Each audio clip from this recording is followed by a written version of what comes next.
نحمده ونصلي ونسلم على رسوله الكريم أما بعد فأعوذ بالله من الشيطان الرجيم بسم الله الرحمن الرحيم الصلاة والسلام عليك يا سيدي يا رسول الله وعلى آلك وأصحابك يا سيدي يا حبيب الله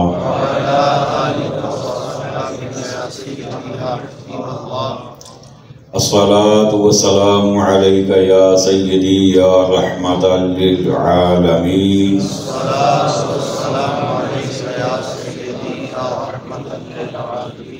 وعلى آلك وأصحابك يا سيدي يا شفيع المذنبين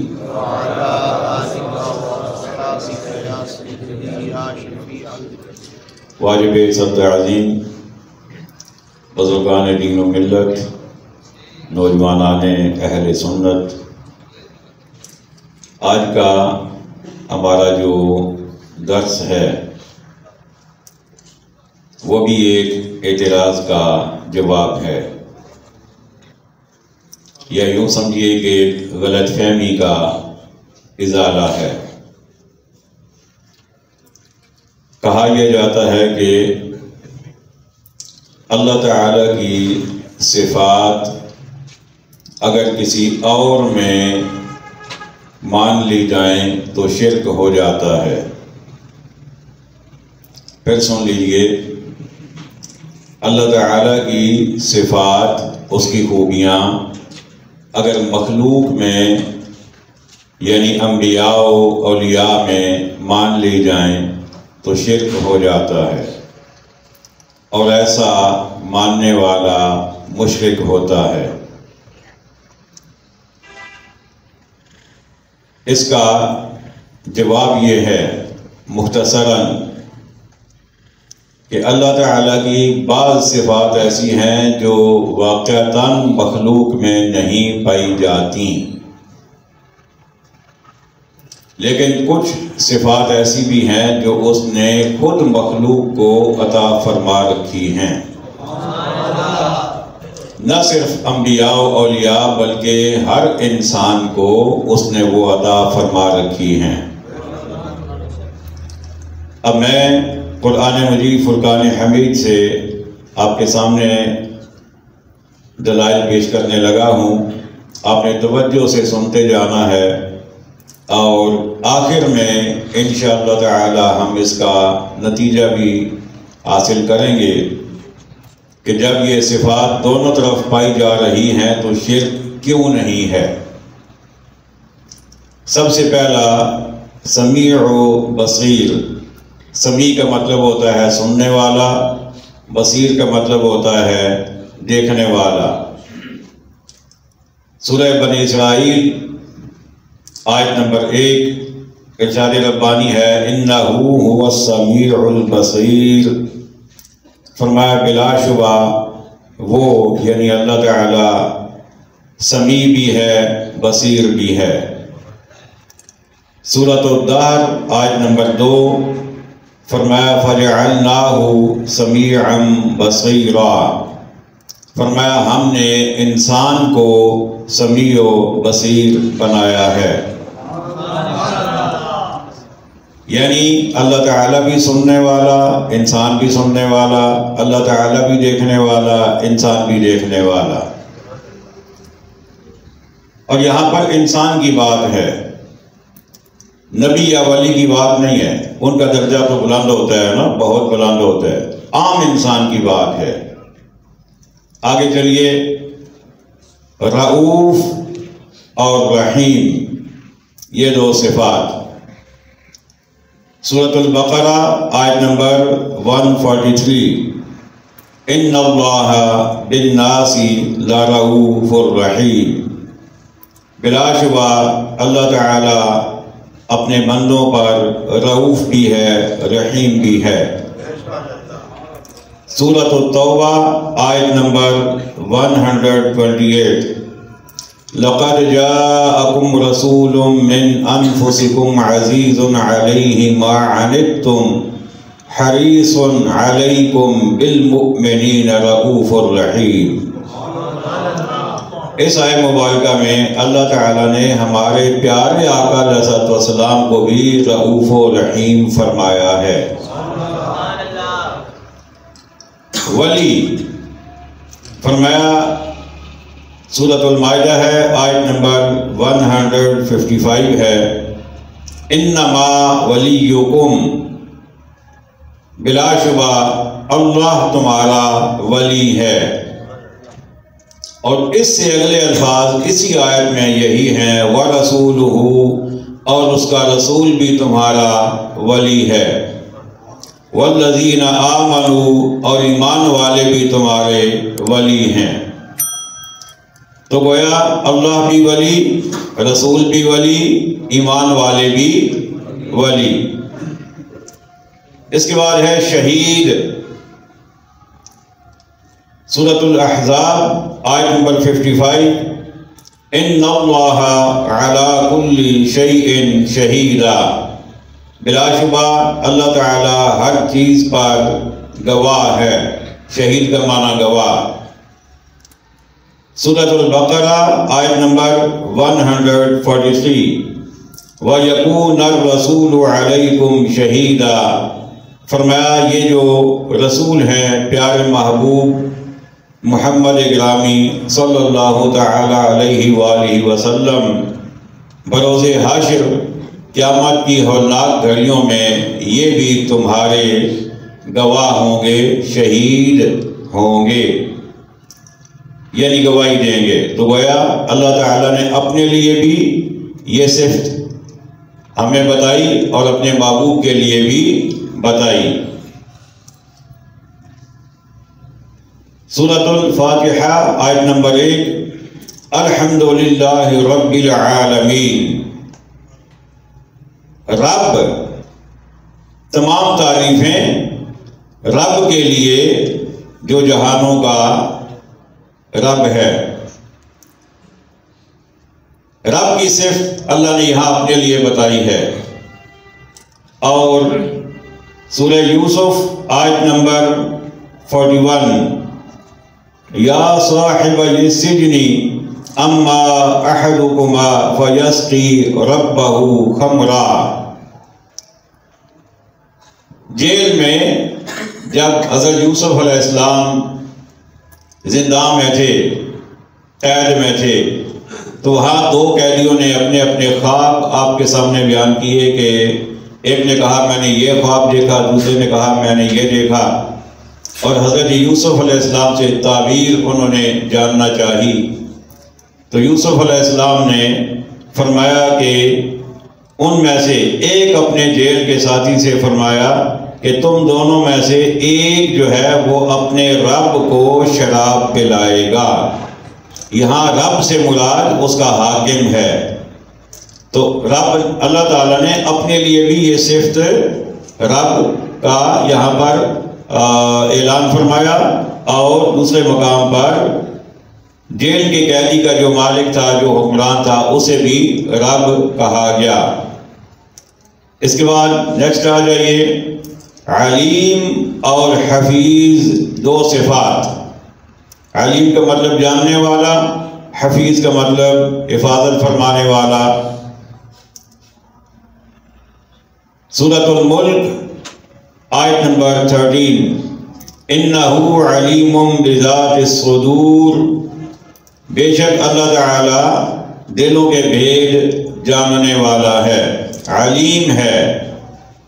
اور سورہ یوسف آیت نمبر 55، حضرت یوسف علیہ السلام کا مقولہ، آپ کا کہا ہوا جملہ قرآن مجید نے نقل فرمایا، اجعلنی علی خزائن الارض انی حفیظ علیم۔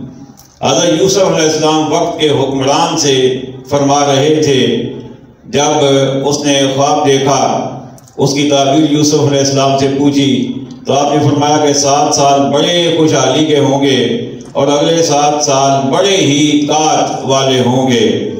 تکلیف والے ہوں گے۔ اس نے کہا پھر کریں کیا؟ تو یوسف علیہ السلام نے کہا مجھے وزیر خزانہ بنا دو، تو میں اتنا سیو کر لوں گا ان 7 سالوں میں کہ اگلے 7 سالوں میں کوئی مسئلہ نہیں ہوگا۔ اجعلنی علی خزائن الارض، زمین کے خزانوں کا مجھے انچارج بنا دو۔ انی حفیظ، میں حفیظ بھی ہوں، وعلیم، اور میں علیم بھی ہوں۔ تو اللہ تعالیٰ خود بھی علیم اور یوسف علیہ السلام بھی فرما رہے ہیں کہ میں علیم ہوں۔ اب یہ اور بھی بہت ساری صفات ہیں، لیکن میں تھوڑا وقت مختصر کرنا چاہتا ہوں۔ اگر ایک بات آپ سے میں پوچھوں کہ ہم سب مومن ہیں نا، اس میں کوئی شک تو نہیں ہے؟ ہم سب کیا ہیں؟ مؤمن، ایماندار۔ اور اللہ تعالیٰ اپنے بارے میں فرماتا ہے کہ المؤمن القدوس المؤمن، سورہ حشر ہے، سورہ حشر کی 2nd لاسٹ آیت ہے۔ تو اس میں اللہ تعالیٰ نے فرمایا کہ وہ مالک ہے، قدوس ہے اور مومن ہے۔ تو ہم بھی مومن، اللہ بھی مومن۔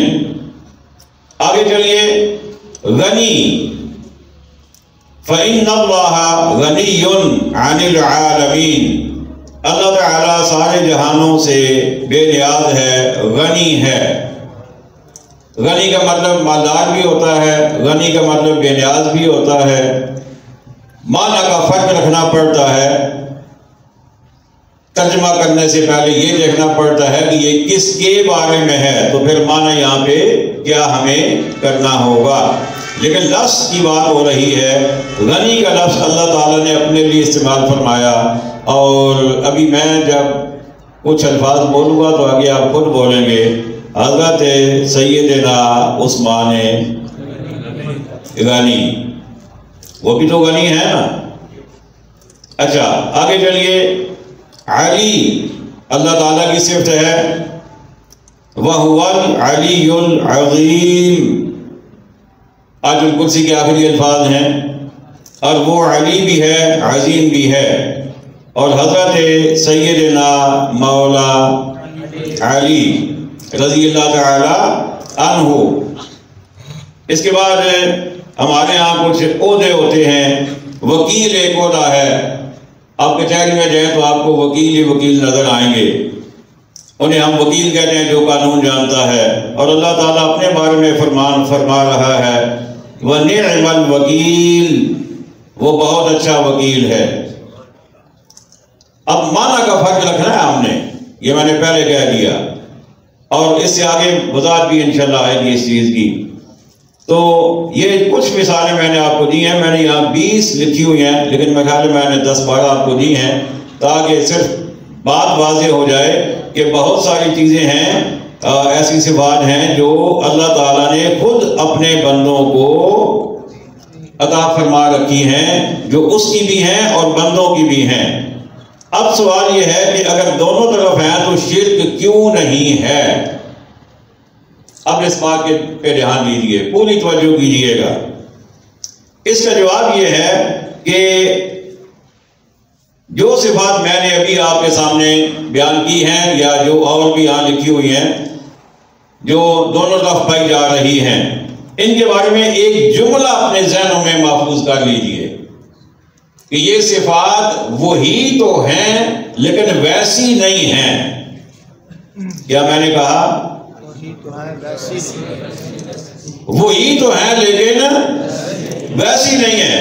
اب میں 1-2 مثالوں کی وضاحت کر دیتا ہوں کہ اللہ تعالیٰ سمیع ہے، انسان بھی سمیع ہے، یعنی صرف وہی ہے لیکن ویسی نہیں ہے۔ کیا مطلب؟ اب سمیع کا مطلب ہوتا ہے سننے والا۔ میرے کان کی سننے کی طاقت کتنی ہے؟ اس دیوار تک یا اگلی دیوار تک، اس سے آگے نہیں ہے۔ اور اللہ تعالیٰ کی سننے کی طاقت، اس کی حد کوئی نہیں ہے، اس کا کوئی لمٹ ہی نہیں ہے، ایک بات۔ اور دوسری بات یہ ہے کہ میں سنتا ہوں یا ہم سنتے ہیں کان سے، اللہ تعالیٰ کان سے پاک ہے، اس کا جسم ہی نہیں ہے، وہ جسم سے پاک ہے۔ تو وہ بغیر کان کے سنتا ہے، وہ کان کا محتاج نہیں، ہم کان کے محتاج ہیں۔ پھر ہماری لمٹ ہے سننے کی۔ پھر اس کے بعد یہ ہے کہ ہماری یہ صرف جو ہے یہ اس وقت تک کام کرتی ہے جب تک اللہ چاہے۔ ہم کئی دفعہ ہمیں پتہ ہے ہمارے بزرگوں میں کئی محلوں میں ہم دیکھتے ہیں کہ ٹھیک ٹھاک بندہ ہوتا ہے، جوانی میں بڑا سارے اعضاء ٹھیک کام کرتے ہیں، لیکن جب کچھ عرصہ ہوتا ہے کہتے ہیں جی بس اب آواز نہیں آتی، اب میں اونچا سنتا ہوں۔ پھر کچھ وقت کے بعد اونچا سننا بھی کم ہو جاتا ہے، وہ بھی ختم ہو جاتا ہے۔ ایسے ہی بصیر ہے، بصیر کا معنی ہوتا ہے دیکھنا، تو ہمارا دیکھنا جو ہے وہ یہی تک ہے کہ جب تک آگے کوئی رکاوٹ نہ آ جائے، رکاوٹ آ جائے تو ہمارا دیکھنا ختم۔ اچھا رکاوٹ نہ ہو تو پھر بھی ایک لمٹ ہے دیکھنے کی، اور اگر دور ہمیں کچھ نظر آ بھی رہا تو ہم کہتے ہیں ایک بندہ آ تو رہا ہے، پتہ نہیں ہے کون، یعنی بندہ تو نظر آ رہا ہے لیکن پہچان نہیں پا رہے ہم، کیونکہ ہمارے دیکھنے کی جو صحیح جو دیکھنے کی پاور ہے وہ وہاں تک نہیں جا رہی۔ اور دوسری بات یہ کہ ہم دیکھتے ہیں آنکھ سے، اللہ تعالیٰ آنکھ سے پاک ہے، ہماری لمٹ ہے، اس کی کوئی لمٹ نہیں ہے۔ یوں ہی ساری صفات جو ان کے بارے میں آپ یہ چیز اپنے ذہنوں میں بٹھا لیں کہ یہ صفات وہی تو ہیں لیکن ویسی نہیں ہے، یہ بات آپ نے ذہن میں رکھنی ہے۔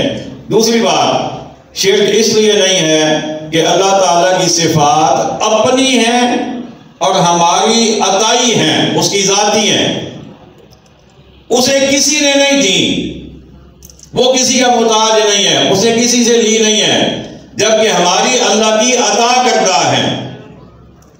تو جب ہم ایک جیسا مان ہی نہیں رہے تو شرک کیسے ہوگا؟ شرک تو تب ہوتا کہ ہم کہتے ہیں کہ بالکل ویسی ہی ہیں، تب شرک ہوتا۔ ہم ویسی تو مان ہی نہیں رہے، ہماری جو ہے وہ عطائی ہے، اس کی ذاتی ہے۔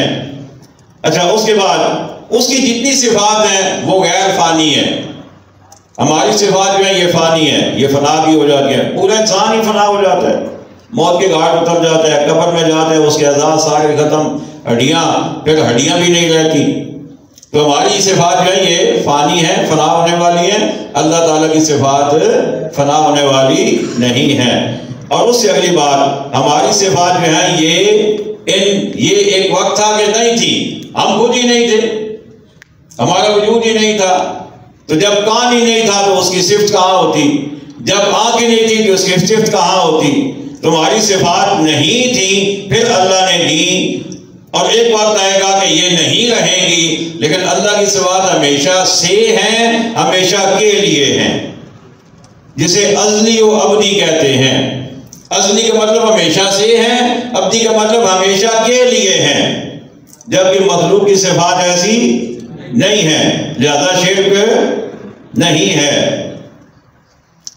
انسان کی صفات جو ہے یہ حادث ہیں، یعنی پیدا کی گئی ہیں، اللہ تعالیٰ کی قدیم ہیں، یعنی ہمیشہ سے ہیں۔ تو یہ چند ایک فرق ہیں، یہ جب ذہن میں رکھ لیے جائیں تو پھر پتہ چل جاتا ہے کہ شرک نہیں ہے۔ لیکن یہ میں بات پھر دوہرا رہا ہوں کہ کچھ صفات اللہ تعالیٰ کی ایسی ہیں جو اس نے کسی کو عطا نہیں فرمائی، تو ان کے بارے میں ہمارا وہی نظریہ ہے۔ حضرت علی حجویری رحمۃ اللہ تعالی، تو ان کا مشہور لقب کیا ہے؟ داتا۔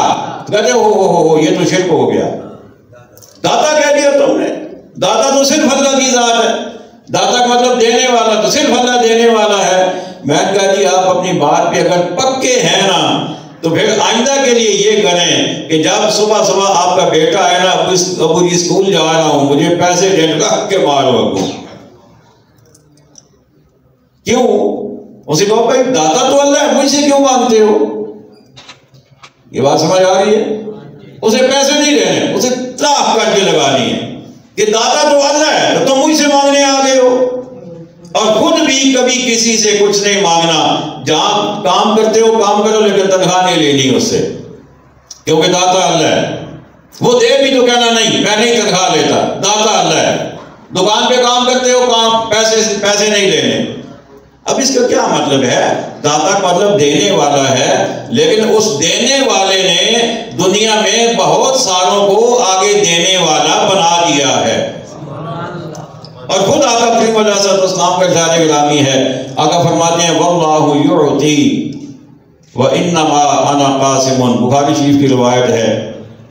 او کما قال، آقا علیہ السلام فرماتے ہیں کہ اللہ تعالیٰ دینے والا ہے اور تقسیم کرنے والا میں ہوں۔ دنیا کی ہر نعمت دیتا کون ہے؟ مجھے بولیے، اللہ، لیکن وہ کسی کے ہاتھ سے دلواتا ہے نا۔ اور ہر نعمت رب دنیا کی ہر نعمت اپنے محبوب کے ہاتھوں تقسیم فرما رہا ہے۔ آقا فرماتے ہیں تقسیم میں کرتا ہوں، تو لینے والا کہاں جاتا ہے؟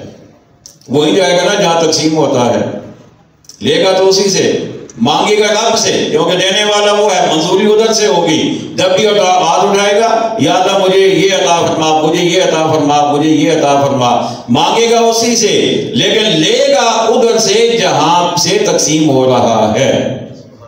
تو اسی لیے ہم آقا کریم علیہ السلام سے لیتے ہیں، ہم آپ ہی سے نعمتیں لیتے ہیں، کیونکہ اللہ نے آپ کو عطا فرما دی ہے اور آپ آگے تقسیم فرما رہے ہیں۔ اور یہ بخاری شریف کی روایت ہے۔ حضرات گرامی، اللہ تعالیٰ میں عقائد صحیحہ ہمارے صالح کی توفیق عطا فرمائے۔ آگے سلام پڑھتے ہیں، اس کے بعد دعا کریں گے۔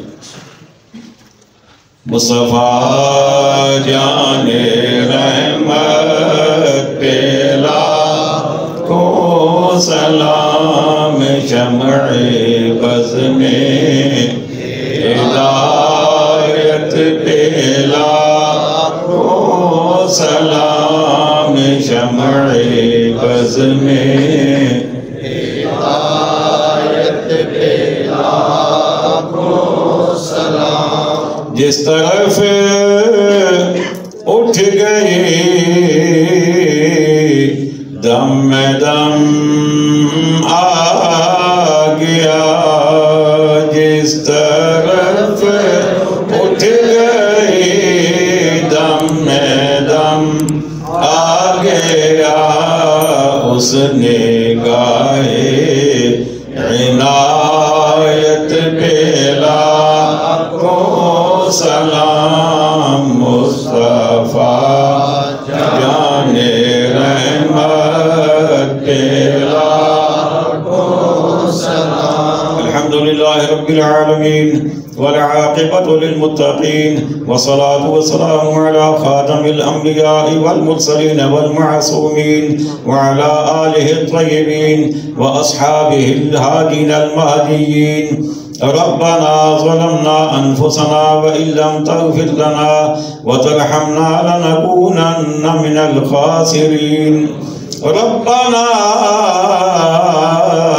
آتنا في الدنيا حسنة وفي الآخرة حسنة وقنا عذاب النار۔ ربنا لا تزغ قلوبنا بعد إذ هديتنا وهب لنا من لدنك رحمة إنك أنت الوهاب۔ وصلى الله تعالى على خير خلقه ونور عرشه محمد وعلى آله وأصحابه أجمعين برحمتك يا أرحم الراحمين۔